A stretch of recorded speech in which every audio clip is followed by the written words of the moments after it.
Olá, boa noite a todos. Sexta-feira, dia 1º de maio, Dia do Trabalho. Veja agora os destaques de hoje, aqui no Segunda Edição. Exclusivo, cenas de um crime misterioso. Imagens de um caso que a polícia chama de queima de arquivo. Entenda por que adolescente que matou um namorado no Vale dos Sinos resolveu quebrar o silêncio.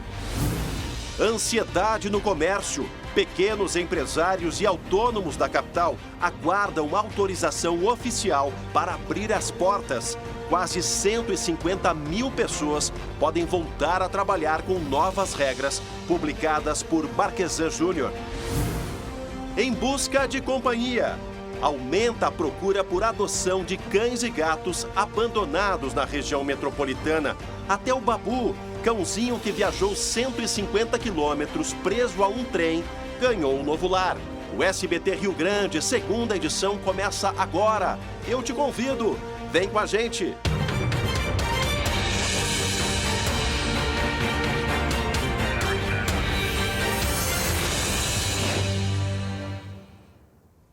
E o Segunda Edição de hoje começa num clima misterioso. Você gosta de mistério? Pois esse é um caso para ninguém botar defeito. Se acomode no sofá, na poltrona aí para acompanhar essa reportagem. 2 meses depois da morte do namorado, a adolescente de 16 anos resolveu quebrar o silêncio. Conversou com a nossa equipe de reportagem e ela contou a sua versão sobre esse crime lá no Vale dos Sinos. Acompanhe. Um crime ainda cercado de mistérios. Adolescente revela sua versão de uma noite sem fim, flagradas por esta câmera de segurança. Assim, hoje vocês vão morrer, ou é eu, vocês vão ver, eu vou pegar vocês. Ela diz ter se sentido ameaçada por João Vitor Friedrich, 31 anos, e por isso teria matado o próprio namorado. Que eles começaram a tortura corporal no sofá. Meu pai conseguiu tirar a arma da mão dele e ficou deitado com a arma assim. E daí a minha mãe começou a falar, entrega pra Sara, entrega pra Sara, entrega pra Sara. Tava pra ele parar, ele não parava. Daí eu fechei o olho e disparei 2 vezes. Daí ele caiu no chão. João foi assassinado em março deste ano na cidade de Novo Hamburgo. O crime envolveu ainda a apreensão de mais de R$2 milhões, 118 celulares e até mesmo placas falsas de carros oficiais da Câmara de Deputados. Fortuna que, segundo o advogado da família, veio de transações comerciais. Um profissional de sucesso, dono de uma construtora, tinha vendido alguns imóveis e o valor estava em casa. Um aficionado por armas. Então, natural que ele tivesse armas e dinheiro em casa. Para a polícia, a morte de João foi uma queima de arquivo por um esquema criminoso. Segundo o adolescente, o namorado se aproximou da família com a intenção de roubar o dinheiro. E as agressões teriam começado porque ela não quis dar a senha do cofre da família. Quero saber a senha do cofre do teu pai. Eu sei que tu não vai namorar mais muito tempo comigo. Eu quero saber a senha, vou matar tu e tua família e vou fugir com o dinheiro. Chamada por vizinhos que ouviram os disparos, a Brigada Militar encontrou mãe e filha com as malas prontas para fugir. As duas foram detidas. O pai já tinha deixado o apartamento com o corpo de João Vitor, que foi levado com a ajuda de outro homem. A Mercedes usada para transportar João Vitor foi encontrada queimada em Portão 2 dias depois. O pai foi preso no dia seguinte, mas conseguiu escapar de dentro da delegacia. Pai, mãe e uma terceira pessoa respondem pelo homicídio. O Ministério Público e a Polícia Civil não se manifestam sobre o caso. Só tem uma pergunta a fazer. Se foi legítima defesa, como essa jovem alega, por que foi criada toda uma trama, primeiro, para ocultar o cadáver? Teve carro incendiado, teve apreensão de dinheiro, apreensão de armas. Olha, por mais aficionado que a pessoa seja por armas, várias pistolas, carregadores, né? Aquele dispositivo que transforma a pistola numa submetralhadora. Algo muito estranho tem no ar. Respeito à estratégia de defesa do Dr. Severo, que acabou aí conversando com a nossa produção e permitiu que a cliente falasse, desse a sua versão aos fatos. O caso está em sigilo ainda. Eu conversei com o delegado Márcio Niederauer por telefone. Ele não pode me adiantar muita coisa porque a polícia não pode se manifestar, mas tudo que ele disse, depois de ouvir essa matéria ao meio-dia, foi o seguinte: essa versão não se sustenta diante das provas que a Polícia Civil tem de tudo o que aconteceu. Por isso que a Justiça aceitou a denúncia. É o que a gente pode dizer até o momento. Semana que vem pode ser que o quadro se altere sobre esse caso misterioso lá de Novo Hamburgo. Olha, agora lá em Jaguarão a gente vai para a Zona Sul. O comércio de Jaguarão enfrenta dois problemas: a crise pela pandemia em todas as cidades e a violência que não dá trégua. A gente está aí as imagens, olha só os dois homens correndo, eles vão se aproximar já com arma em punho. Estão chegando aí num trailer que funciona como uma lancheria. Isso aí foi 2h30 da manhã, a lancheria já se preparando para fechar, para encerrar, entregar os últimos lanches. Eles ameaçaram as pessoas, teve até um cliente que deitou no chão ali, com medo, né, de receber algum tiro. Esse carro passa, tudo indica que eles estavam nesse carro. Tá aí as imagens, ó, a chegada deles, aí a primeira corrida, ou essa é a fuga. Né, a primeira, aí já com o dinheiro, né, com os celulares que eles roubaram e o detalhe, com o lanche. Saíram com a barriguinha cheia desse assalto que fizeram lá em Jaguarão. Isso aconteceu na rua da prefeitura da cidade de Jaguarão. 2h30 da manhã, o trabalhador está ali tentando ganhar sua vida e aparece dois, ladrões mesmo, chinelos que assaltaram esses comerciantes lá da cidade de Jaguarão. Está acontecendo, infelizmente, nas cidades do interior também. A gente vai agora também para o interior para falar de um incêndio na Serra Gaúcha, gente, na Pedra do Silêncio, que fica em Nova Petrópolis, e no Morro Agudo, em Gramado. Estão sofrendo com a seca aí do nosso estado, fogo que já dura uma semana, tá aí imagens aéreas, né? E esse fogo todo, esse incêndio, ele está vinculado à estiagem, gente, dos últimos meses.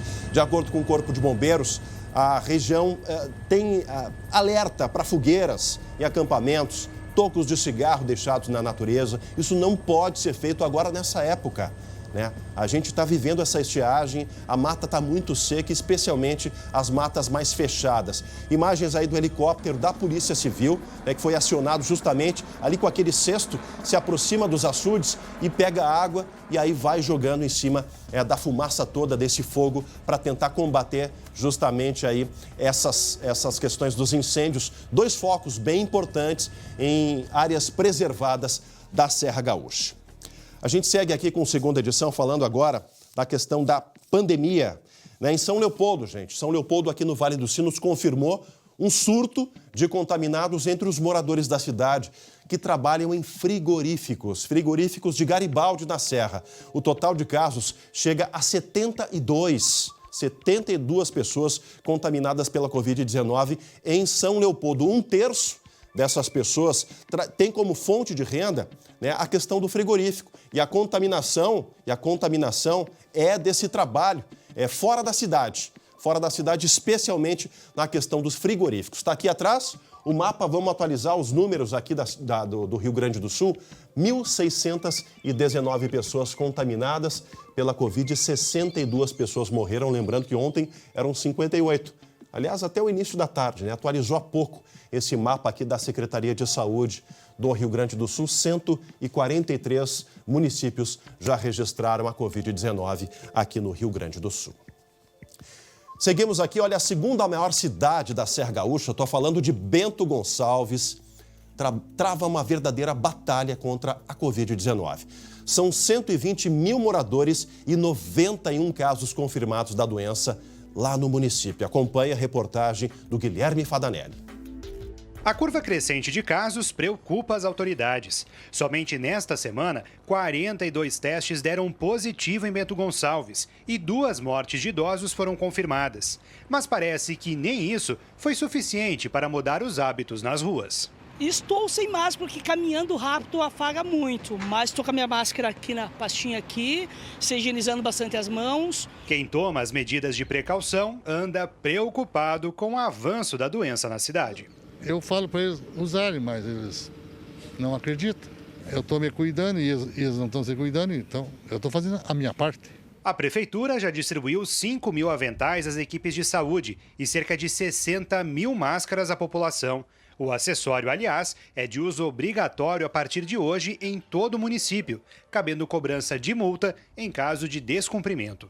Na Serra, Bento Gonçalves é o município com o maior número de casos, superando inclusive Caxias do Sul, que é 5 vezes maior. Segundo as autoridades, a explicação está no número maior de testagens feitas no município, que adotou o protocolo diferente em relação ao governo do estado. A preconização deles é testar o paciente internado, aquele paciente que vai ser internado em ambiente hospitalar. O que a gente fez aqui é testar aquele paciente que está numa situação mais grave, que ele vai ser atendido, por exemplo, no nosso Fast Track aqui na nossa ambulatório de campanha, e a gente está testando muito mais. Ao mesmo tempo, a gente monitora todos os pacientes que eram suspeitos até pouco tempo atrás, e a gente vem testando todos esses pacientes com testes rápidos. Então, naturalmente, a gente vai ter muito mais casos daquilo que é o protocolo do governo do estado. Hoje, Bento Gonçalves está com 100% dos leitos de UTI pelo SUS ocupados, mas ainda há vagas nos leitos clínicos. E Porto Alegre vai permitir que os pequenos negócios abram as portas a partir da próxima semana. Entenda como será essa flexibilização do isolamento na reportagem da Gabriela Lerina. O decreto da Prefeitura de Porto Alegre começa a valer na próxima terça-feira. Estão liberados para retornar às atividades profissionais de arte autônomos e liberais, microempreendedores individuais, microempresas, serviços de advocacia e contabilidade, conselhos de fiscalização e marinas. Locais para atividades físicas de forma individual podem, como um estúdio, pilates, com operação individual, assim como aulas de música, dança e artes de forma individual, e com os cuidados e distanciamentos adequados e necessários, os equipamentos necessários. Com a medida, a estimativa da Prefeitura é de que em torno de 147 mil pessoas voltem a trabalhar. Para tomar a decisão, o prefeito Nelson Marquesan Júnior contou em uma live pelo Facebook hoje à tarde que optou por diminuir as restrições nesses segmentos porque levou em conta a preocupação com a situação financeira dos pequenos empreendedores. Durante a live, o prefeito também explicou que sua decisão se baseou no número de pacientes infectados pelo novo coronavírus internados nas UTIs aqui na capital. Hoje, menos de 10%. Nelson Marquesan Júnior afirmou que as internações dos casos graves vêm reduzindo, porque Porto Alegre se fechou pelo menos 10 dias antes da primeira morte. Enquanto outras cidades têm que manter o isolamento e algumas, quem sabe, até deveriam estar ampliando o isolamento, Porto Alegre pode diminuir as restrições econômicas, sociais e de atividades. Nós estamos indo, na verdade, junto com outras poucas cidades que fizeram as mesmas ações que nós, nos mesmos prazos adequados que nós, que estão também fazendo isso. Bares e restaurantes continuam funcionando no esquema Pegue Leve ou teleentrega. Os estabelecimentos que seguem vetados são academias, casas noturnas, cinemas, teatros, bibliotecas, museus, áreas de recreação, piscinas em condomínios residenciais, quadras esportivas, parques de diversão, shoppings. O decreto pode sofrer alterações a qualquer momento. O resultado da liberação que vai acontecer terça-feira, ele vai começar a aparecer daqui a 10 e 15 dias. Portanto, as decisões de hoje, elas não nos obrigam, a gente não tem que tomar outras decisões amanhã. Isso que o prefeito falou é importante. A tomada de decisão hoje, ela se reflete daqui a 2 semanas. Por isso que Porto Alegre está um passo à frente no controle da pandemia, porque tomou decisões antecipadas. E a fórmula não é tão complexa assim, gente. É a capacidade de atendimento dos leitos de UTI versus o avanço da pandemia. O cruzamento desses dados é que faz a tomada de decisão na capital e região metropolitana. A Porto Alegre e o Estado em si estão servindo de exemplo de gestão responsável no controle dessa pandemia. Olha, falando ainda na questão da pandemia, mudou a rotina, né? Para todos nós mudou a rotina e a rotina do futebol, do esporte também mudou. As férias dos jogadores terminaram ontem, mas será que a gente vai ter bola rolando em breve? Quem vai falar para a gente está aqui, é o especialista no assunto titular do esporte, Glauco Pazza. Boa noite, Glauco. Muito boa noite, Semali, boa noite a todos. Olha, tudo está dependendo do governo estadual. Eu explico o seguinte, o Ministério da Saúde deu aval, a Prefeitura de Porto Alegre autorizou e a dupla Grenal volta aos trabalhos a partir da próxima semana. É claro que com uma série de cuidados extras. Por exemplo, distanciamento entre os jogadores. Isso chama atenção, né, Chemali?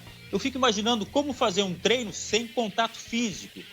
É meio estranho, mas enfim, isso está previsto. Os jogadores ainda estão em casa, Chemali, mas na segunda os do Grêmio se representam e na terça é a vez dos jogadores do Inter. Todos vão passar por testes para a Covid-19. A Federação Gaúcha ainda vai se reunir com o governador e na próxima quarta anuncia aos clubes como deve ser a sequência do gauchão, inclusive os protocolos de saúde. Né? Você já pensou como treinar sem ter contato físico, Chemali? Não sei, hein? É difícil, é difícil. Valeu, Glauco. Obrigado, meu amigo. Uma boa noite para ti, um bom final de semana. Glauco Paz aqui na semana que vem sai desse castigo do home office e vem aqui para o estúdio, no meu lugar aqui no Segunda Edição. E aí a gente faz a modificação, a alternância para todo mundo ficar 100% nas informações do jornalismo. E sexta-feira, falando em jornalismo, sexta-feira é sempre o dia da pausa para ouvir as palavras, as reflexões sábias do nosso amigo Piero Machado. E hoje ele conta uma história do fronte da batalha do jornalismo. Fala, Pierinho!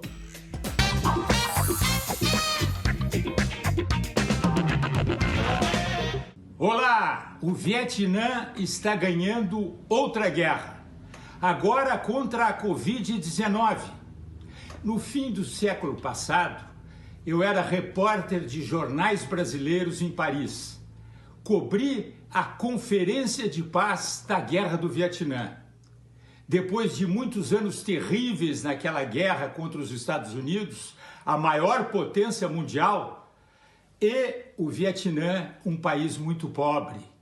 A paz significou uma vitória do Vietnã e agora esse país pobre de 100 milhões de habitantes comemora outra vitória contra a Covid-19. Nenhuma morte relacionada à Covid-19 foi relatada e menos de 300 casos de contaminação foram confirmados.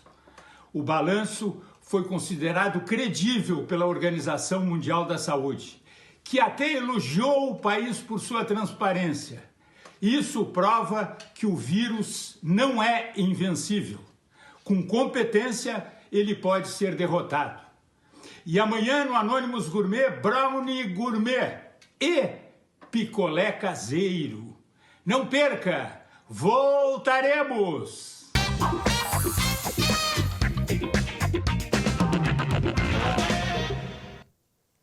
E tem atração nova na programação do SBT. Quem aí sentiu falta da tenda mais doce do Brasil? Já pode matar a saudade a partir de amanhã. Olá, meus amores! Nós temos um convite muito especial para você que está ligadinho no SBT. Nós vamos deixar sua noite de sábado ainda mais doce, porque tem estreia Bake Off Brasil, a cereja do bolo. Imagina revelar os maiores segredos dos nossos desafios, receber aqui na tenda ex-participantes e viver emoções, diversões e muita doçura. Prontos? Eu falei que a gente vai deixar sua noite de sábado mais gostosa, então fica com a gente. Estreia nesse sábado, 10h30 da noite, Bake Off Brasil, a cereja do bolo. Não vai perder, hein? Ainda hoje, aqui no Segunda Edição, as histórias de adoção e amor pelos animais. Você vai saber em seguida o destino do cãozinho que viajou de trem no sul do estado. A gente volta já já. Segunda Edição de volta ao vivo para todo o nosso estado. Vocês aí de casa, lembram do Babu? É aquele cãozinho que foi amarrado em um trem e viajou em um saco de batatas de Bagé até Pelotas, 150 quilômetros. A gente contou essa história de maldade que fizeram com ele aqui no SBT. Pois olha, a história agora sim teve um final feliz. Nessa quinta-feira, o Babu ganhou um novo lar. Da casa da protetora Liliane, aí onde vocês estão vendo essas imagens, ele foi para a casa da secretária Stephanie Eberts, de 20 anos. Ela viu a nossa reportagem e fez contato e foi escolhida para ser a nova família do Babu. Um belo gesto de solidariedade da Stephanie. Tomara que ela seja muito feliz aí com a alegria do Babu. E olha, durante a exigência de isolamento social, gente, nós todos redescobrimos que os animais são os nossos amigos mais fiéis. Eles afastam a tristeza e têm sido cada vez mais a companhia perfeita. Eles são umas graças. E em meio à pandemia, estão fazendo jus ao que muita gente já sabia. Nos momentos de solidão do isolamento, ter um bichinho de estimação pode fazer toda a diferença. Eles vão te trazer alegria, vão te dar ocupação e, principalmente, te encher de carinho. Pois, nas últimas semanas, o número de animais de estimação adotados vem aumentando.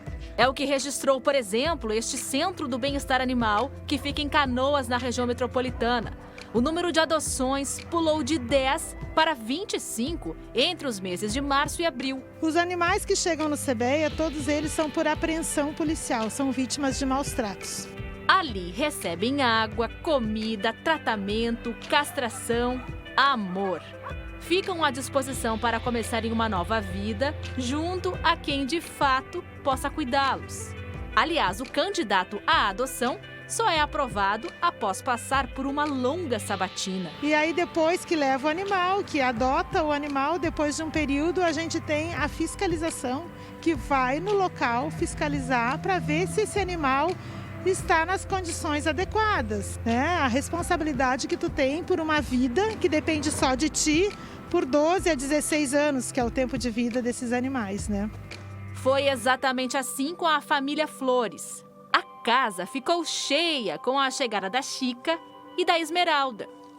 E que as pessoas se tocassem mais o coração também nessa época e fizessem boas ações. Não para aparecer para os outros, mas por si mesmo, para fazer o bem para si.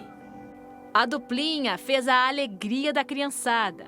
A adoção de animais se multiplica pelo mundo. Nos Estados Unidos, funcionários e voluntários de um canil na Flórida comemoraram que todos os cães foram adotados pela primeira vez na história da instituição. Que coisa mais emocionante, que saudade do meu cachorro que partiu há uns 3 anos. Ainda não tive coragem de ter outro, gente, mas adoro animais, especialmente os cãezinhos. Não interessa se é tomba-lata, se é vira-lata, se é de raça, eles são realmente especiais. Olha, para encerrar, esse 1º de maio, Dia do Trabalho, a gente mostra uma iniciativa inspiradora para todos nós. Esse mural aí, as imagens feitas pelo grafiteiro Jackson Brum, esse artista, lá no Hospital Moinhos de Vento, aqui em Porto Alegre. O grafite, gente, começou antes do dia nascer e foi uma baita surpresa para quem chegava para trabalhar no hospital. Tem uma frase forte ali, ó. Juntos redefinimos o amanhã. Muito obrigado aos nossos profissionais. Uma homenagem a todos que estão na linha de frente. Para você que está nos acompanhando, obrigado pela sua audiência durante toda essa semana. Uma ótima noite de sexta-feira, Dia do Trabalho. Um baita final de semana. Na semana que vem tem troca. Glauco Paza vem para cá e quem vai para casa sou eu. A todos, uma ótima noite mais uma vez. Tchau, tchau.